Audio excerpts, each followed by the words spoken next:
اي قاعده لها شواذ. تمام. انت قلت لي ان المتحرك بيجي قبله ان ولا ان ان والساكن ما عدا حرف اليو. هتقول لي مستر انت مش قلت من شويه ان حرف اليو لما اشوفه يبقى انا لازم احط انا قلت كده، بس ركز بقى. حرف اليو لما الاقيه في الجمله قدام عيني كده اقف شويه. ليه يا مستر؟ هقول لك انا. حرف ليه نطقين. ايه ده؟ نطق ساكن ونطق متحرك. يا مستر انا دماغي ساحت. انت قلت ان حرف اليو حرف متحرك فبياخد قبله جميل.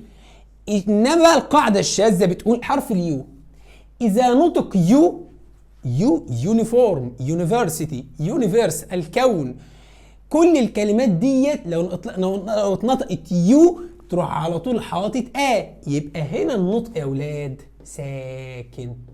النطق ساكن.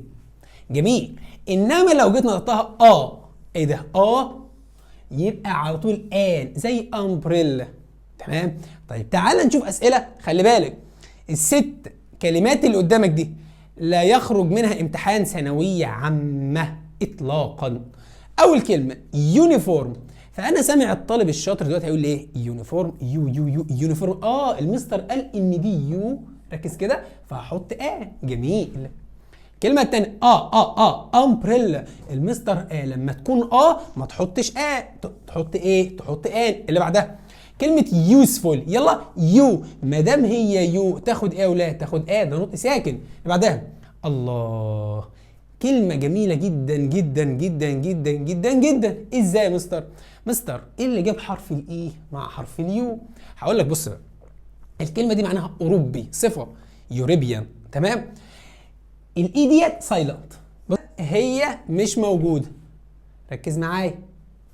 ما دام هي مش موجوده يعني كأن حرف الاي ده مش موجود معانا. تاني حرف ايه؟ حرف اليو. ايه ده؟ هو حرف اليو كان له كام نطق؟ النطقين يوروبيان ولا اريبيان؟ لا يا مستر، ده كلمه يوروبيان جايه من كلمه يوروب اللي هي اوروبا. يبقى هنا نطقناها نطقناها يو، فهتاخد فهمناها كده يا ولاد. بعدها يونيون، اتحاد. طيب يونيون، يونيون تاخد ارجنت. بص انا قلت يورجن ولا ارجنت؟ ارجنت اللي هو مستعجل. تاخد تاخد